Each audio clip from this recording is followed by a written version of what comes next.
بسم اللہ الرحمن الرحیم۔ السلام علیکم ورحمۃ اللہ وبرکاتہ۔ دوستو، آپ صلی اللہ علیہ وآلہ وسلم نے کبھی قطعاً کسی چیز میں نقص نہیں نکالا۔ آپ صلی اللہ علیہ وآلہ وسلم نے کبھی کھانے میں نقص نہیں نکالا۔ اگر دل کیا تو کھا لیا ورنہ چھوڑ دیا، اور کھانے کے اوپر کوئی نکتہ چینی یا تبصرہ نہیں کیا۔ آپ صلی اللہ علیہ وآلہ وسلم ہمیشہ سلام کرنے میں پہل کرتے تھے۔ آپ صلی اللہ علیہ وآلہ وسلم ہمیشہ غریبوں کی مجلس میں بیٹھنا پسند فرماتے تھے۔ آپ صلی اللہ علیہ وآلہ وسلم ہمیشہ تشریف فرماتے جب تک مجلس ختم نہ ہو جاتی۔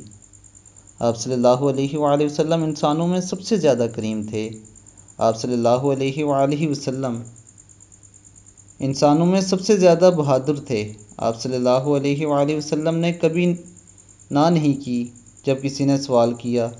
آپ صلی اللہ علیہ وآلہ وسلم جاہل پر اتنے مہربان اور حلیم تھے کہ اس کی ایذا پر صابر تھے۔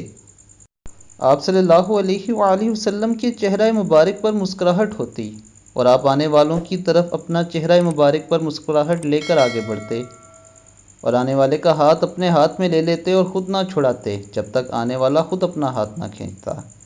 سبحان اللہ۔ دوستو، یہ ہمارے نبی اکرم صلی اللہ علیہ وآلہ وسلم کی کچھ عادات مبارک تھی۔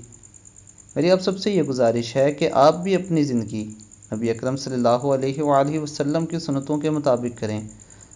اللہ تعالی ہمیں عمل کی توفیق عطا فرمائے۔ آمین ثم آمین۔